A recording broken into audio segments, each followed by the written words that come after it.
దేవుని వాక్యంలోనికి వెళ్దాము.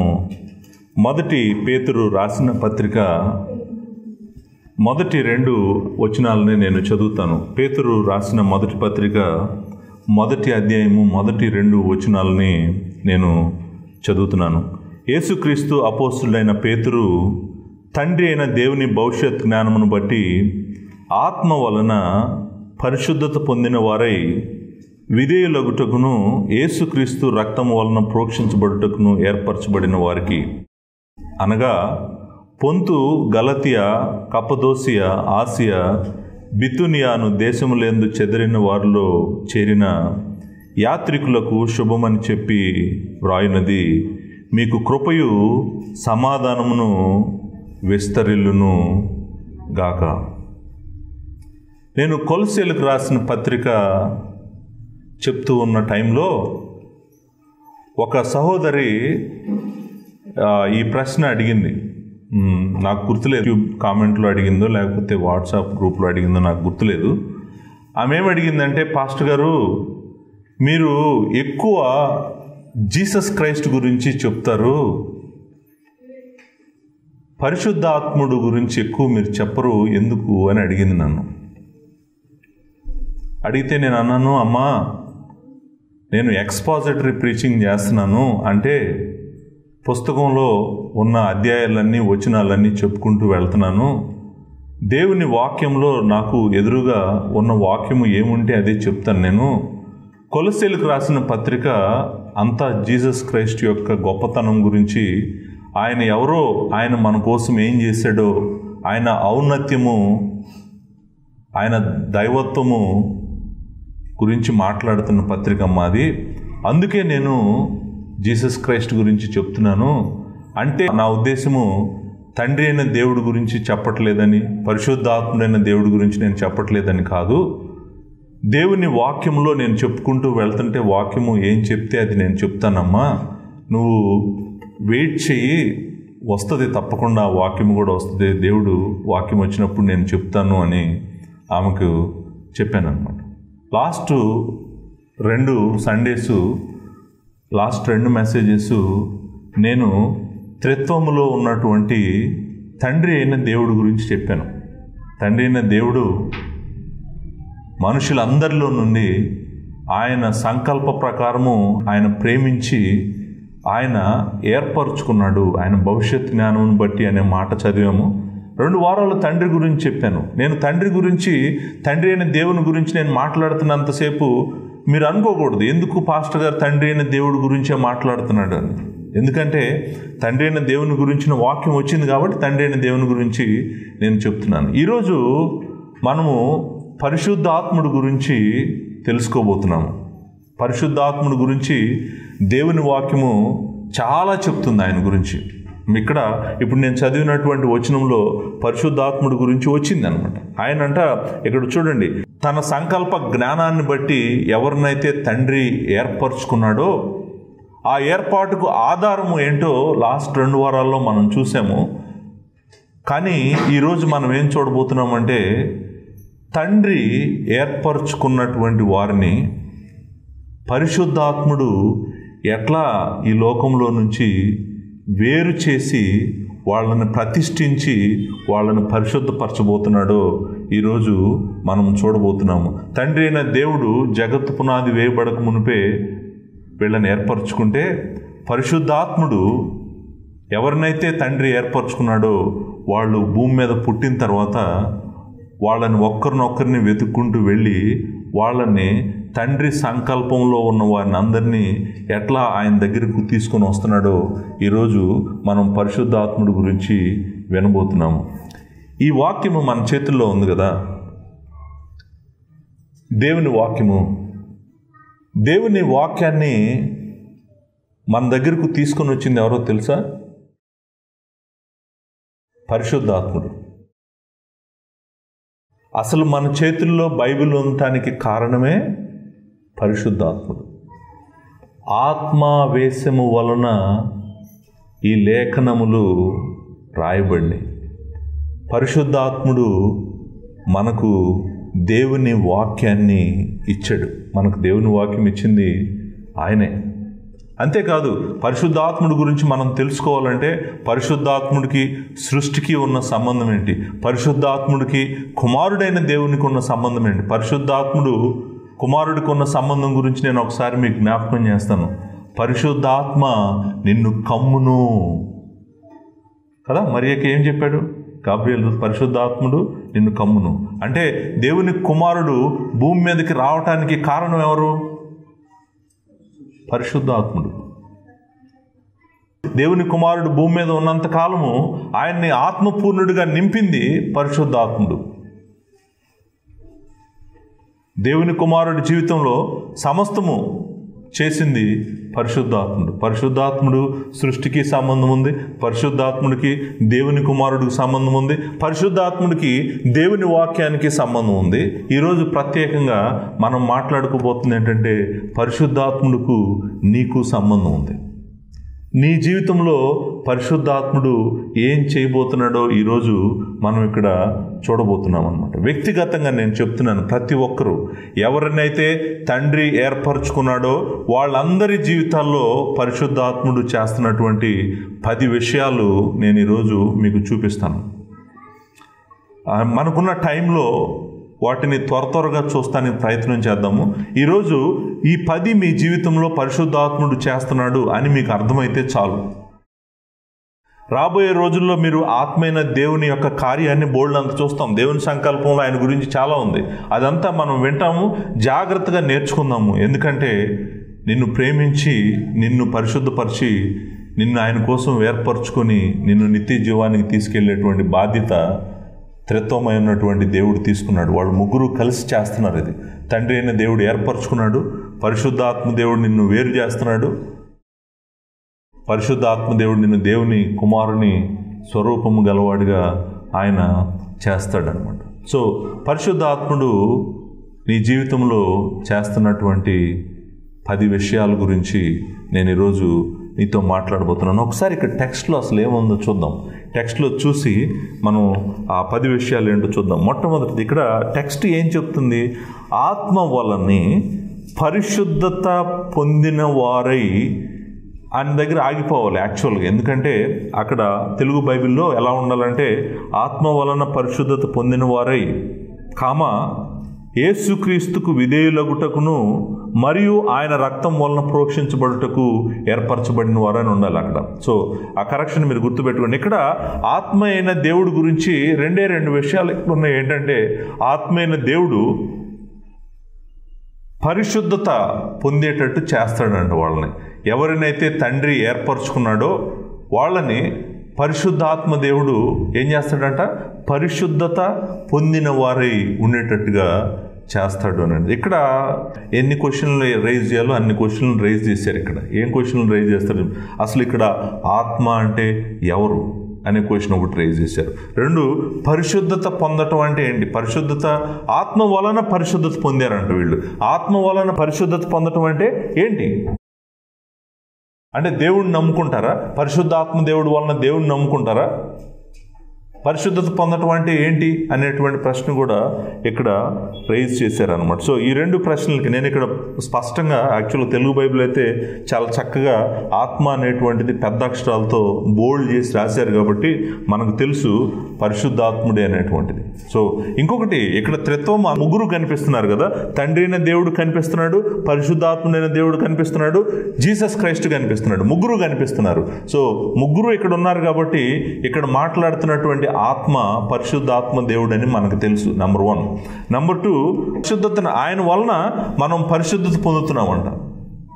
ఆయన వలన పరిశుద్ధత పొందటం అంటే ఏంటి?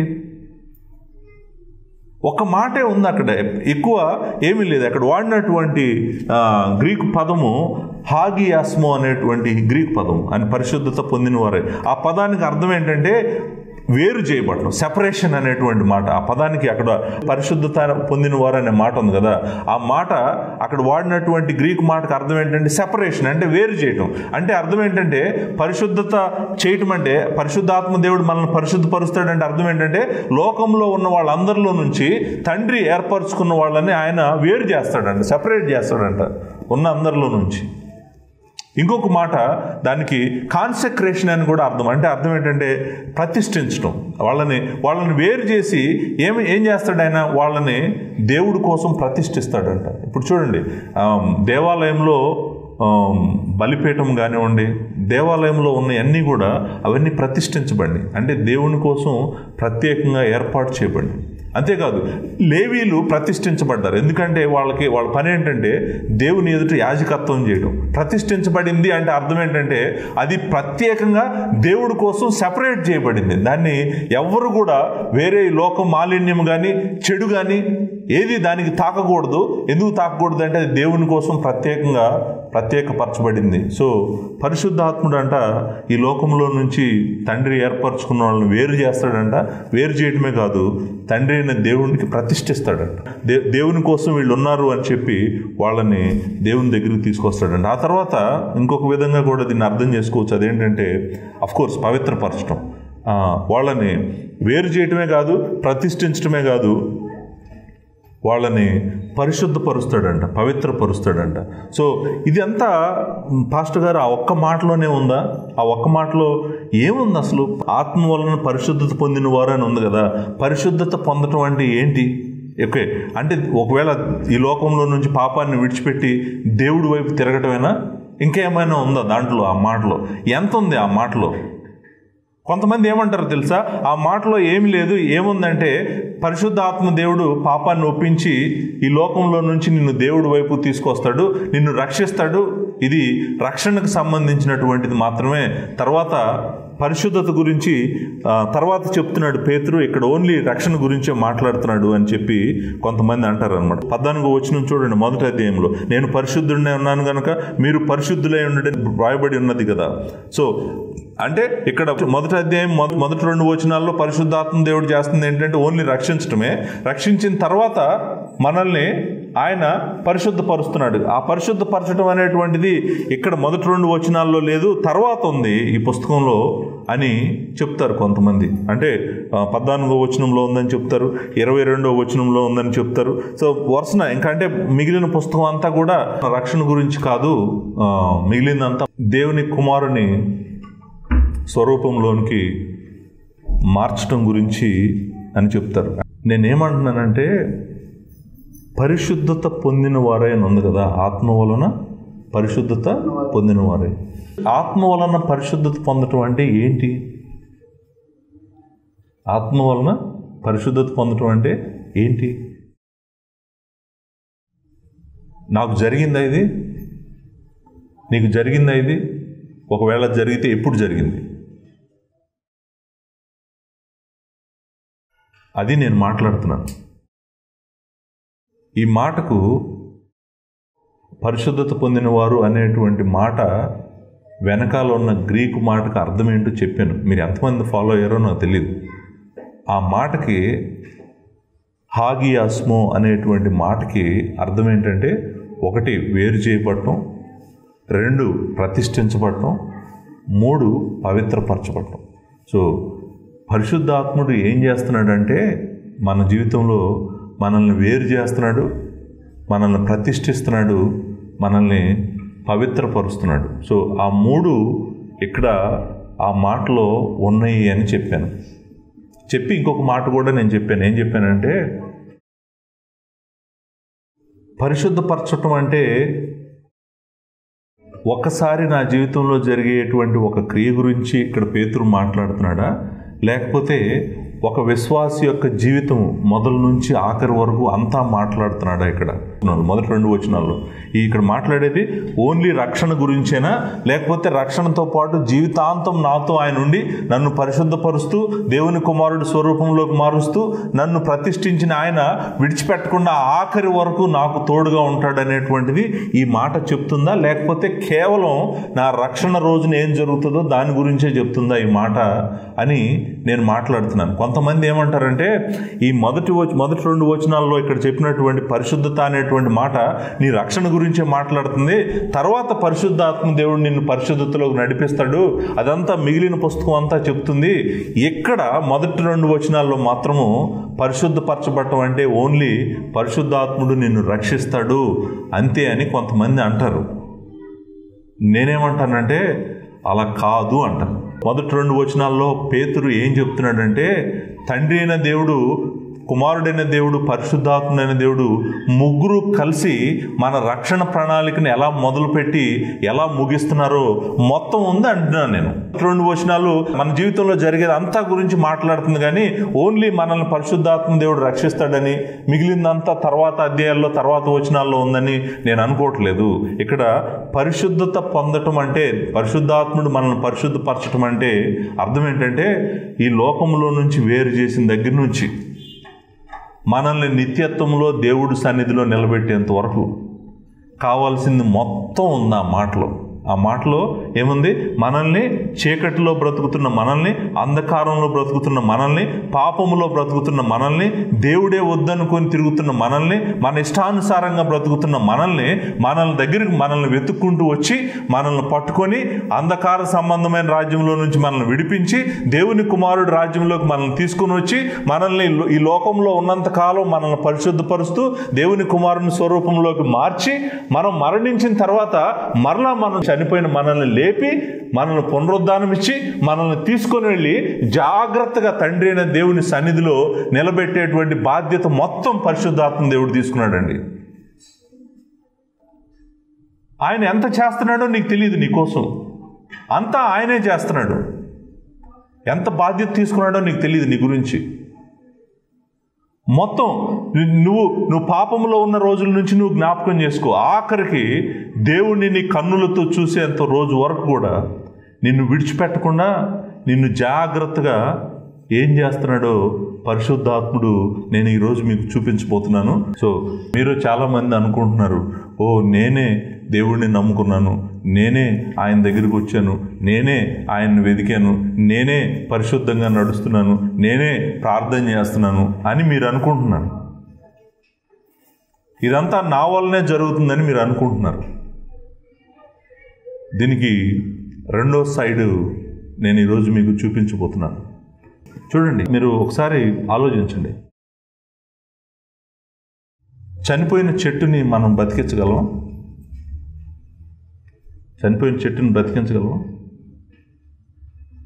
పాడైపోయిన అన్నాన్ని మళ్ళీ మంచిగా చేయగలం?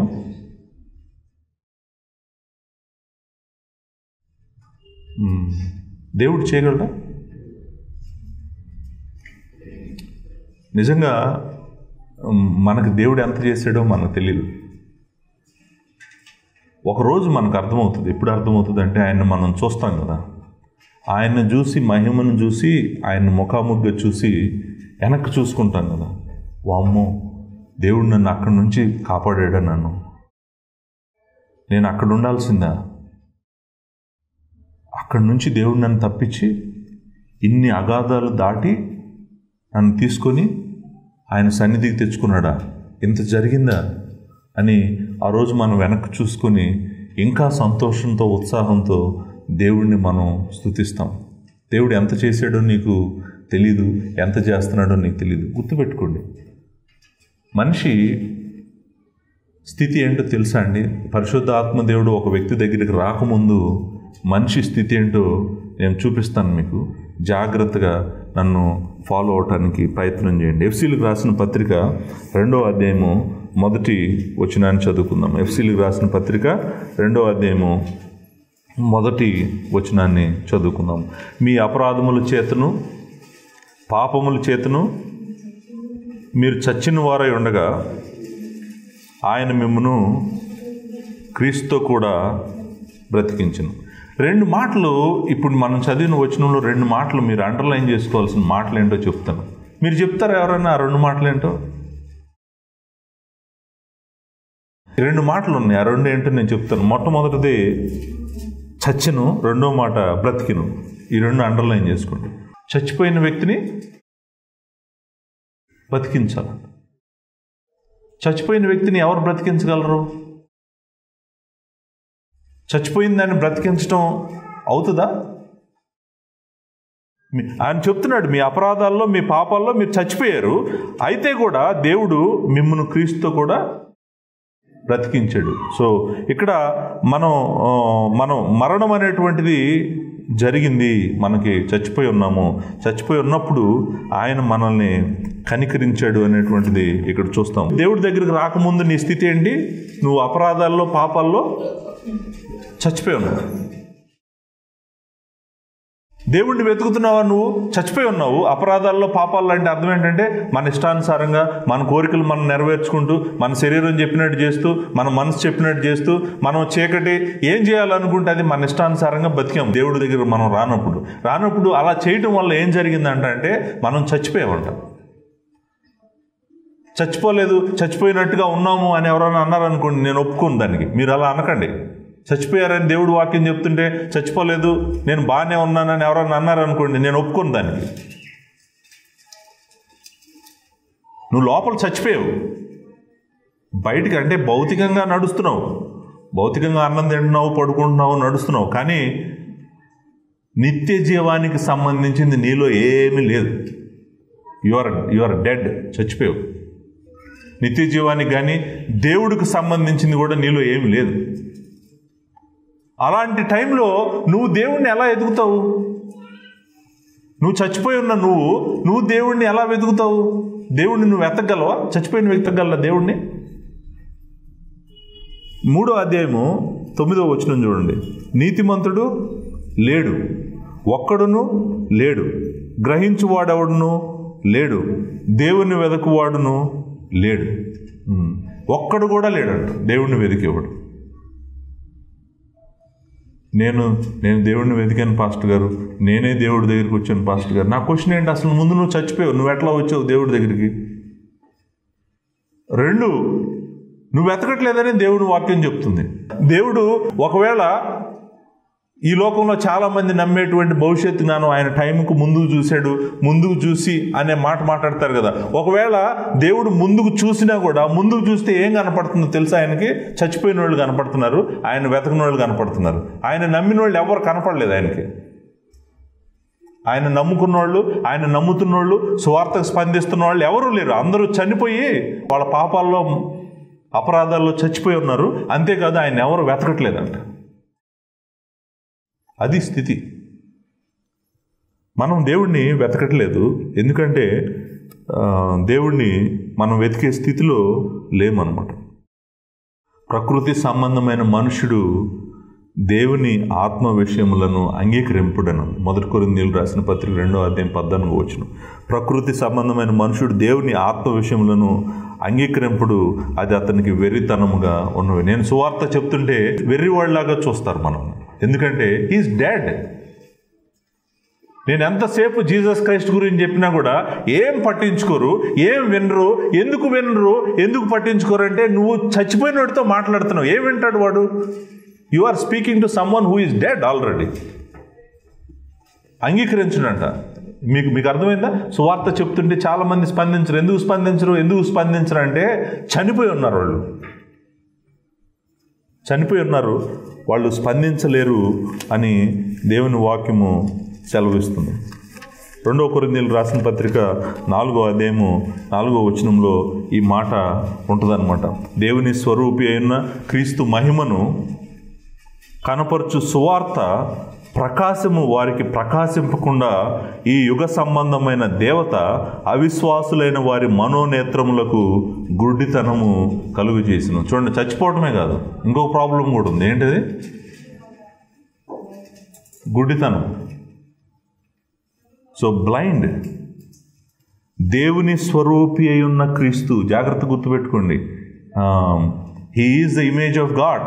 దేవుని స్వరూపి అయిన క్రీస్తు మహిమను కనపరచు సువార్త ప్రకాశము అంటే వెలుగు వారికి ప్రకాశింపకుండా నిమిత్తము ఈ యుగ సంబంధమైన దేవత అవిశ్వాసులైన వారి మనోనేత్రములకు గుడ్డితనము కలుగు చేసిను. ఇప్పుడు ఏంటంటే చచ్చిపోయిన వాడికి జీవం ఇవ్వాలి, గుడ్డివాడికి కళ్ళు ఇవ్వాలి, అంతే కదా? అప్పుడే మనం దేవుడి దగ్గరికి రాగలం, లేకపోతే మనం దేవుని దగ్గరికి రాలేము. ఆలోచించండి. దేవుడి దగ్గర రాకముందు నువ్వు చచ్చిపోయావు, నీకు గుడ్డితనం ఉంది, నువ్వు దేవుడిని వెతకలేను అంటే ఈ లోకంలో ఇలా కళ్ళు మూసుకొని ఎలాగైతే వెతుకుతున్నారో అది మన పరిస్థితి. లోపల చచ్చిపోయి అలా వెతుకుతున్నాం మనం దేవుడిని. మరి దేవుడు ఎందుకు, తండ్రి అయిన దేవుడు ఎందుకు ప్రేమించాడో తెలియదు మనం. ఆయన ఎందుకు ముందే మనల్ని ఎరిగాడో తెలియదు. ఆయన ప్రత్యేకమైన ప్రేమ మన మీద ఎందుకు పెట్టుకున్నాడో తెలియదు. ఆయన ప్రేమ పెట్టుకున్నాడు. ఇప్పుడు పరిశుద్ధాత్ముడు వీళ్ళ దగ్గరికి వస్తున్నాడు, ఒక్కొక్కళ్ళ దగ్గరికి వస్తున్నాడు. వచ్చినప్పుడు మొట్టమొదట ఏం కావాలి వాళ్ళకి? ఒక వ్యక్తి సువార్తకు స్పందించాలంటే, సువార్తను నమ్మాలంటే, పశ్చాత్తాపడాలంటే, విశ్వసించాలంటే, దేవుడి దగ్గరికి రావాలంటే ఒక అవిశ్వాసికి ఏం కావాలి?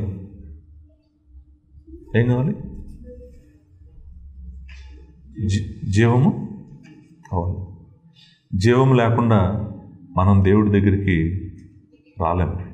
చచ్చిపోయిన వాడికి ఏం కావాలి? జీవం. చనిపోయిన వాడిని బ్రతికించటం అనేటువంటిది మామూలు విషయం కాదు. ఓ చనిపోయిన వ్యక్తిని బ్రతికించడం మామూలు విషయం కాదు. మీరు గుర్తుపెట్టుకోండి, నేను చాలా రోజుల నుంచి సువార్త చేస్తున్నానండి, వీళ్ళు వింటలేదు నా మాట.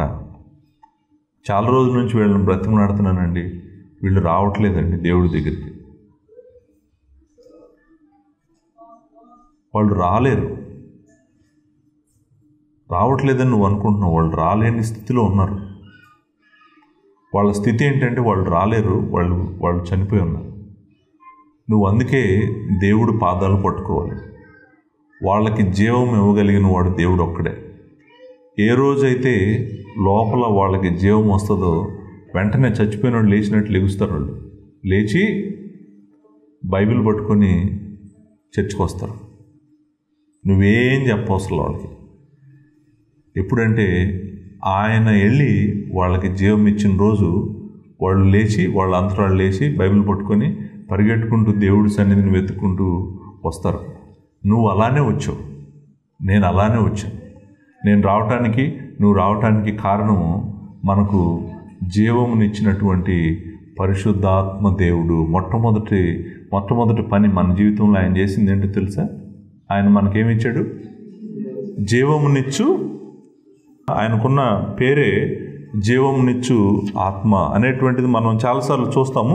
మనం చూడటానికి ముందు యాక్చువల్గా ఈ జీవము గురించి కొన్ని మాటలు ఉన్నాయి. నేను ఆ మాటలు మీకు చెప్పాలి. జీవము మనలో లేదు, మనకు జీవము కావాలి. జీవము దేవుడి దగ్గర మాత్రమే ఉంది. ఆయన ఒక్కడే మనకు ఇవ్వగలడు. మనము మరలా తిరిగి జన్మించగలము. యోహాను సువార్త 1వ అధ్యాయంలో 13వ వచనము ఈ మాట చెప్తుందండి. 12వ వచనం, తన్ని అందరూ అంగీకరించరు వారందరికీ, అనగా తన నామందు విశ్వాసముంచు వారికి దేవుని పిల్లలగుటకు ఆయన అధికారము అనుగ్రహించును. వారు దేవుని వలన పుట్టిన వారే గాని రక్తం వలనైనను, శరీరేచ్ఛల వలనైనను, మానుషేచ్ఛల వలనైనను పుట్టిన వారు కారు. ఇక్కడ 2 సార్లు ఒక మాట ఉంది. ఆ మాట ఏంటంటే పుట్టడం. పుట్టడం అంటే ఏంటి? జన్మించటం. పుట్టడం అంటే జన్మించడం. వాళ్ళు ఏమంటున్నాడంటే వాళ్ళు దేవుడి వలన పుట్టారు అంటున్నాడు. దేవుని వలన పుట్టడం ఏంటి? జన్మించడం ఏంటి? ఎందుకు జన్మించాలి? జన్మించాల్సిన అవసరం ఏంటి? శరీరేచ్ఛల వలన వాళ్ళు పుట్టలేదు, దేవుని వలన వాళ్ళు పుట్టారు అని చెప్తున్నాడు. పుట్టడం అనేటువంటి మాట అంటే జన్మించటం అనేటువంటి మాట మరలా మనం చదువుతాము. యోహాను సువార్త 3వ అధ్యాయం 3వ వచనం, అందుకు యేసు అతనితో, ఒకడు కొత్తగా జన్మించితేనే గాని అతడు దేవుని రాజ్యము చూడలేడని నీతో నిశ్చయముగా చెప్పుచున్నాను. ఎందుకు జన్మించాలి? కొత్తగా జన్మించాల్సిన అవసరం ఏంటి? ఆ లైఫ్ ఎందుకు కావాలి? వై? 5వ వచనం, యేసు ఇట్లనెను, ఒకడు నీటి మూలముగాను. జన్మ ఎక్కడ? ఈ లైఫ్ మనకి ఎక్కడి నుంచి వస్తుందంటండి? ఆత్మ మూలముగా జన్మించితేనే కానీ అని అన్నాడు. చూసారండి, ఆత్మ మూలముగా జన్మించితేనే కానీ. 6వ వచనం, శరీర మూలముగా జన్మించినది శరీరమును, ఆత్మ మూలముగా జన్మించినది. అవి జన్మించినది. ఇప్పుడు చాలాసార్లు చదివాను నేను, మళ్ళీ చదువుతున్నాను. 8వ వచనంలో, గాలి తనకిష్టమైన చోటు విసురును, నీవు దాని శబ్దం విందువే కానీ అది ఎక్కడి నుంచి వచ్చునో ఎక్కడికి పోనో నీకు తెలీదు. ఆత్మ మూలముగా జన్మించిన ప్రతివాడును అనే మాట ఉంది కదా. ఆత్మ మూలముగా జన్మించిన ప్రతివాడును ఆయన జీవము ఇస్తాడంటండి. ఆయన జీవం ఇస్తాడు, మనకి జీవం ఇచ్చి ఆయన నడిపిస్తాడు అనమాట. సో లైఫ్ కావాలి, మనకి జీవం కావాలి, మళ్ళా తిరిగి జన్మించాలి. మనం అంటుంటాం కదా, నేను రక్షించబడ్డాను అంటాం. కొన్నిసార్లు ఏమంటాం, బోర్న్ అగైన్ అంటాం. బోర్న్ అగైన్ అంటే అర్థం ఏంటి? మరలా పుట్టానని, మరలా జన్మించానని. మరలా జన్మించాల్సిన అవసరం ఏమైంది నీకు? ఏం జరిగిందని నువ్వు మరలా జన్మిస్తున్నావు? ఏం జరిగిందంటే నువ్వు చచ్చిపోయావు కాబట్టి. నువ్వు దేవుడి దగ్గరికి రాలేని స్థితిలో ఉన్నావు కాబట్టి నీకు న్యూ లైఫ్ అవసరం అన్నమాట. సో దేవుని వాక్యం ఏం చెప్తుందంటే,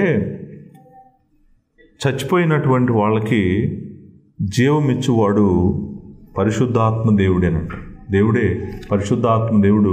ఆత్మ మూలముగా జన్మించాలి అని, పైనుంచి జన్మించాలి అన్నాడు. 3వ అధ్యాయం 3వ వచనం. ఒకడు పైనుంచి పైనుంచి అంటే అర్థం ఏంటంటే దేవుడు వాడికి జన్మ ఇవ్వాలి, అప్పుడే వాడు పరలోక రాజ్యం చూస్తాడు. ఆ మాట మీరు చదివాం కదా యోహాను సువార్తలో 3వ అధ్యాయం 3వ వచనంలో ఏముంది? ఒకడు కొత్తగా లేక కింద ఫుట్ నోట్ చూడండి, ఏముంది? పైనుండి జన్మించడం అంటే ఏంటి? ఒకడు పైనుంచి పుట్టాలంట. అంటే అర్థం ఏంటంటే దేవుడి శక్తి వచ్చి వాడికి జన్మ ఇవ్వాలి మళ్ళీ, అప్పుడు వాడు దేవుని రాజ్యాన్ని చూస్తాడంట, లేకపోతే చూడంట, జరగదంట. సో అది ఆత్మ మూలముగా జరగాలంట. 5వ వచనము, 6వ వచనము, 8వ వచనం, 3 వచనాలు ఒకే మాట చెప్తున్నాయి. ఏం చెప్తున్నాయంటే ఆత్మ మూలముగా జన్మించితే కానీ, ఆత్మ మూలముగా జన్మించిన ప్రతివాడు అంటున్నాడు అనమాట. సో మీకు లైఫ్ ఇవ్వగలిగినటువంటి వాడు పరిశుద్ధాత్ముడు అనేటువంటిది మనం చూద్దాం. రోమీయులకు రాసిన పత్రిక 8వ అధ్యాయము 2వ వచనాన్ని ఒకసారి నేను చదువుతాను. రోమీయులకు రాసిన పత్రిక 8వ అధ్యాయము 2వ వచనం. క్రీస్తు యేసునందు జీవమిచ్చు ఆత్మ యొక్క నియమము పాప మరణముల నియమము నుండి నన్ను విడిపించును. జాగ్రత్తగా వినాలి. జీవమునిచ్చు ఆత్మ అనేటువంటి మాట ఉంది కదా, అక్కడ ఉందా లేదా? జీవమునిచ్చు ఆత్మ యొక్క నియమము. ఇప్పుడు జీవమునిచ్చు ఆత్మ మనల్ని దేని నుంచి విడిపిస్తాడంటండి? పాపము నుండి, మరణము నుండి విడిపించగలిగిన వాడు ఆయననంట. మరణము నుండి ఆయన మనల్ని ఎలా విడిపిస్తాడో చెప్పమంటారా? జీవం ఇచ్చి విడిపిస్తాడండి. పాపము నుండి, మరణం నుండి మనలను ఆయన జీవం ఇచ్చి విడిపించేటువంటి దేవుడు పరిశుద్ధాత్మ దేవుడు. ఇంకొక వచనాన్ని, ఇంపార్టెంట్ వచనం ఒకటి ఉంది, అది చదువుతాను. ఇక్కడ స్పష్టంగా మనకి తెలుస్తుంది. తీతుకు రాసిన పత్రిక 3వ అధ్యాయము 5వ వచనాన్ని చదువుకుందాం. పరిశుద్ధాత్ముడు ఎలా మనల్ని తిరిగి జన్మింపజేస్తాడో, తిరిగి జన్మ మనకి ఎలా ఇస్తాడో ఇక్కడ మనము చదువుకుంటాం అన్నమాట. 3వ అధ్యాయము 5వ వచనం. మనము నీతిని అనుసరించి చేసిన క్రియల మూలంగా కాక తన కనికరము చొప్పుననే పునర్జన్మ సంబంధమైన స్నానము, జాగ్రత్తగా వాషింగ్ స్నానం అంటే వాషింగ్. సో పునర్జన్మ సంబంధమైందంటే అర్థం ఏంటండి? పునర్జన్మ అంటే మళ్ళా జన్మించడం, తిరిగి జన్మించడం. మనం దీన్ని రీజనరేషన్ అంటాం, లేకపోతే రీబర్త్ అంటాం. రీజనరేషను ఎవరంట మనకు చేసింది? పరిశుద్ధాత్మ మనకు నూతన స్వభావము కలుగజేయడం ద్వారా మనలను రక్షించెను. ఇక్కడ మనకి ఆయన తన కనికరం చొప్పున పరిశుద్ధాత్మ దేవుడు మనకి పునర్జన్మ కలుగజేసాడంట. అంతేకాదు నూతన స్వభావాన్ని కలుగజేసాడంట, మనలను రక్షించాడంట. ఆత్మైన దేవుడు మనకు పునర్జన్మ అనుగ్రహిస్తాడు. ఫస్ట్ పాయింట్ మీరు గుర్తుపెట్టుకోవాల్సింది ఏంటంటే, మనకి అసలు చచ్చిపోయిన మనకి, అపరాధాల్లో పాపంలో చనిపోయి స్పందించలేని మనకి జీవమిచ్చి ఫస్ట్ మనల్ని బతికేటట్టు చేసిందే పరిశుద్ధ ఆత్మదేవుడు. ఆయన లేకపోతే అసలు ముందు మనం సువార్త వినటానికి చెవులే లేని పరిస్థితి, చూడటానికి కళ్ళే లేని పరిస్థితి మంది. అలాంటి టైంలో పరిశుద్ధాత్ముడు వచ్చి లోపల అంధకారంలో ఉన్నటువంటి మన హృదయంలో వెలుగు పుట్టించి చచ్చిపోయిన మనకి జీవమిస్తే, అప్పుడు మనం చెప్తున్న సువార్త వాళ్ళకి లోపలికి వెళ్తుంది అనమాట. మనం చెప్తున్న మాటలు వాళ్ళ హృదయంలోకి వెళ్తున్నాయి అనమాట. అంటే వాళ్ళు ఎక్కడున్నారు? అంధకార సంబంధమైన లోకంలో పట్టబడ్డారు. అంధకార సంబంధమైన రాజ్యం లోపలికి వెళ్ళి పరిశుద్ధాత్మ దేవుడు వాళ్ళని బ్రతికింపజేస్తే వాళ్ళు బ్రతికి స్పందిస్తారంట. చూడండి, ఇది పరిశుద్ధాత్మ దేవుడిని చేస్తుంది మన జీవితంలో. ఒకటే చెప్పాను, ఇంకా 9 ఉన్నాయి. ఇప్పుడే మొదలైంది. మనల్ని పరలోకం తీసుకెళ్ళడానికి ఆయన పని మొదలుపెట్టాడు. ఫస్ట్ పని ఆయన చేసింది ఏం చేశాడు? మనకి జీవమును ఇచ్చాడు. నీకు నిజంగా ఒక వ్యక్తి జీవము ఇవ్వకపోతే పరిశుద్ధాత్మ దేవుడు స్పందించడు. ఎన్నిసార్లు బతిలాడండి, చర్చికి వెళ్దాం రా అని, రాడు. దేవుడి దగ్గరికి రా అని బతిలాడు, రాడు. ఎందుకు రాడు? ఎందుకు రాడంటే వాళ్ళు జీవం లేదు, వాళ్ళు నువ్వు చెప్పేది లోపలికి వెళ్ళట్లేదు వాళ్ళకి. అంటే హృదయ నేత్రాలు, ఈ నేత్రాలు పనిచేస్తున్నాయండి, ఈ చెవులు ఈ నేత్రాలు పనిచేస్తున్నాయి. ఈ నేత్రాలు ఈ చెవులు పనిచేస్తే ఉపయోగం లేదు. ఎందుకంటే లోపల అంతరంగంలో ఉన్నటువంటి హృదయానికి ఉన్నటువంటి నేత్రాలు పనిచేయట్లేదు, చెవులు పనిచేయట్లేదు. ఎందుకంటే చచ్చిపోయి ఉన్నాడు కాబట్టి. లోపల దేవుడు వెళ్ళి లోపల కొత్త జీవం ఇచ్చి ఆయన బ్రతికిస్తే అప్పుడు స్పందిస్తాడు. ఆ గుడ్డితనం అంతా పోతుంది. సువార్త యొక్క మహిమ, ఆ సువార్త ద్వారా ప్రకాశించుతున్నటువంటి యేసుక్రీస్తు యొక్క మహిమను చూస్తాడట. చూసిన రోజు, అవును నేను పాపిని, నేను పశ్చాత్తాపడుతున్నాను, నాకు దేవుని కుమారుడు కావాలి, దేవుని కుమారుడు నా కోసం చనిపోయాడు, నా పాపముల కోసం చనిపోయాడు, నేను పాపిని, నాకు ఆయన కావాలి, తండ్రి నన్ను క్షమించు అని కేకలేయటం మొదలు పెడతాడు. ఆ కేకలేయటానికి ముందు జరగాల్సింది ఏంటంటే జీవము పరిశుద్ధాత్మ దేవుడు ఆయనకి అనుగ్రహించాడు. మిగిలిన 9 నేను నెక్స్ట్ వీక్ చెప్తాను. మనకున్న టైం అయిపోయింది. మీరు జాగ్రత్తగా నేను చెప్పేది వినాలి ఒక్కొక్కటి. ఆయన మనల్ని ఇప్పుడు ఎక్కడున్న చీకటిలో నుంచి పట్టుకున్నాడు కదా, పట్టుకొని జీవం ఇచ్చాడు మనకి. ఇప్పుడు ఎక్కడికి తీసుకెళ్ళాలి? మన ఆయనకి డెస్టినేషన్ ఉంది. ఆయన మనల్ని ఎక్కడికి తీసుకెళ్తున్నాడు? నిత్య జీవంలో తండ్రి అయిన దేవుణ్ణి, కుమారుడైన దేవుణ్ణి, పరిశుద్ధాత్ముడైన దేవుణ్ణి మన కన్నులతో చూసేంత వరకు మనల్ని అక్కడ తీసుకెళ్ళాలి. మొదట అడిగే చేశాడు ఆయన. ఇప్పుడు ఇంక మిగిలినవన్నీ చేయాలి కదా, మిగిలినవన్నీ ఆయనే చేసుకుంటూ మనల్ని జాగ్రత్తగా తీసుకెళ్ళాలి. ఇప్పుడు ఒక మరణాన్ని జయించాం మనం, చచ్చిపోయినప్పుడు లేపాడు, ఇప్పుడు ఒక జీవం ఇచ్చాడు. మళ్ళీ ఇంకొక మరణం రాబోతుంది, దాన్ని కూడా లేపాలి, మళ్ళీ ఆయనే లేపాలి. ఇంకొక మరణం వస్తుంది కదా, మనం చనిపోయిన రోజు తీసుకెళ్ళి పెట్టెలో పెట్టి సమాధిలో పెడతారు కదా, సమాధిలో పెట్టిన మన పరిస్థితి ఏంటి? అయిపోయిందా? పరిశుద్ధ ఆత్మదేవుడు పని మొదలు పెట్టాడు, ఇక్కడ జీవం ఇచ్చాడు, జీవం ఇచ్చి మనల్ని నడిపిస్తుంటే మళ్ళీ ఎవరు వచ్చి అడ్డుపడ్డారు? మళ్ళీ మరణం వచ్చి అడ్డుపడింది. దీని సంగతి తేల్చాలి కదా. ఆయన తెలుస్తాడు. ఎన్ని మరణాలు ఏమి ఆపు ఆయన్ని. ఆయన జాగ్రత్తగా మిమ్మల్ని తీసుకెళ్తారు. నేను చెప్తున్నాను, మీరు మళ్ళా గుర్తుపెట్టుకోండి. మీ రక్షణ మీ చేతుల్లో ఉంది, మీ చేతుల్లో ఉంది, మీ చేతుల్లో ఉందని మీరు అనుకుంటున్నారు. అది వదిలేసేయండి, మీరు కంప్లీట్గా వదిలేసేయండి. మీ చేతుల్లో లేదు. మీ రక్షణ అంతా కూడా తండ్రి అయిన దేవుడి చేతుల్లో, కుమారుడైన దేవుడి చేతుల్లో, పరిశుద్ధాత్మైన దేవుడి చేతుల్లో ఉంది. అందుకే అసలు నిజంగా ఆయన దగ్గర రావటానికి కారణం వాళ్ళు, ఆయనతో నడవటానికి కారణం వాళ్ళు, ఆయన దగ్గరికి వెళ్ళటానికి కారణం వాళ్ళు. మన జీవితం మొత్తం స్తుతితో, ప్రార్థనతో నిండాలి తప్ప నేనేదో చేసేస్తున్నాను, నా వల్లనే జరుగుతుంది ఇదంతా అనేటువంటి అసలు ఆ థింకింగే కరెక్ట్ థింకింగ్ కాదండి. మనం చేయాల్సింది ఏంటో తెలుసా? దేవుడు చేస్తున్నటువంటి గొప్ప రక్షణ ప్రణాళికకి మనం మోకాళ్ళ మీద ఉంటుంది తప్ప మనం చేయగలిగింది ఏం లేదండి. మనం మోకాళ్ళ మీద ఉండి నోరు తెరిస్తే స్తుతి అన్నా రావాలి, లేకపోతే ప్రార్థన అన్నా రావాలి.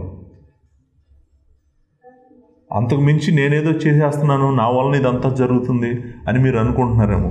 పరిశుద్ధాత్మ దేవుడు ఆయన చేస్తున్నంతా మీకు అర్థమైతే అప్పుడు మీకు తెలుస్తుంది అనమాట. ఓ, ఈయన ఇదంతా చేస్తున్నాడు కాబట్టి నా జీవితం ఎట్లా ఉంది, లేకపోతే ఎప్పుడో నా జీవితం ముక్కలు అయిపోవాల్సింది, ఎప్పుడో నేను మళ్ళీ చీకట్లో కలిసిపోవాల్సింది, ఎప్పుడో నేను దేవుడిని వదిలేసి వెళ్ళిపోవాల్సింది.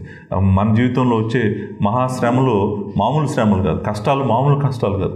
కొంతమంది జీవితంలో పాపం విసిగిపోతారు అన్నమాట. ఎంతకాలము, ఎందుకు, ఎన్నాళ్ళు అనే టైంలో కొన్నిసార్లు కొంతమందికి అనిపిస్తుంది, మేబీ దేవుడు లేనప్పుడే నేను బాగున్నానేమో అనిపిస్తుంది. ఆ టైంలో కూడా ఆయనే నిన్ను పట్టుకొని జాగ్రత్తగా భద్రపరిచి ఆయన దగ్గర పెట్టుకోకపోతే కనుక నువ్వు వెళ్ళిపోతావు. నీ చేతుల్లో లేదు అది. దేవుడు నిన్ను భద్రపరుస్తున్నాడు. మిగిలిన 9 కూడా మనం వచ్చే వారాల్లో జాగ్రత్తగా పరిశుద్ధాత్మ దేవుడు చేస్తున్నటువంటి ఆ పరిశుద్ధ కార్యం గురించి మనం విందాము. దేవుని విస్తారమైన కృప, పరిశుద్ధాత్మ దేవుడిని మీరు ఆరాధించండి. ఇందాక ఆరాధనలో అన్నటువంటి మాటలో ఇంకొక మాట కూడా అనుంటే బాగుండేది. ఏంటంటే 7 ద్వీపములై ప్రజ్వలిల్లుతున్నటువంటి పరిశుద్ధాత్ముడు అన్నటువంటిది ఇంకా బాగుంటుంది కదా. తండ్రి అయిన దేవుణ్ణి ఆరాధిస్తున్నాము, కుమారుడైన దేవుణ్ణి మనం ఆరాధిస్తున్నాము. 7 దీపస్తంభముల మధ్యలో నడుస్తున్నవాడు, 7 నక్షత్రములను చేత పట్టుకున్నవాడు, ఆయన్ని ఆరాధిస్తున్నాము. సింహాసనాసీనుడైన తండ్రి అయిన దేవుణ్ణి ఆరాధిస్తున్నాం. పరిశుద్ధాత్మను నువ్వు ఆరాధిస్తున్నావా?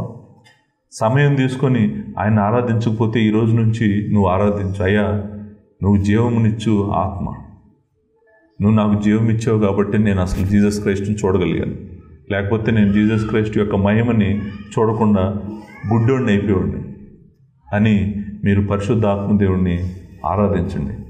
Worship him, praise him, glorify him. He is eternal God. నిత్యుడగు దేవుడు పరిశుద్ధాత్ముడు. ఆయన మొదటివాడు, కడపటివాడు. పరిశుద్ధాత్ముడిని మీరు ఆరాధించాలని నేను మిమ్మల్ని అందరినీ బ్రతిమలాడుతున్నాను. దేవుని కృప మీకు తోడుగా ఉండును గాక. Thank you.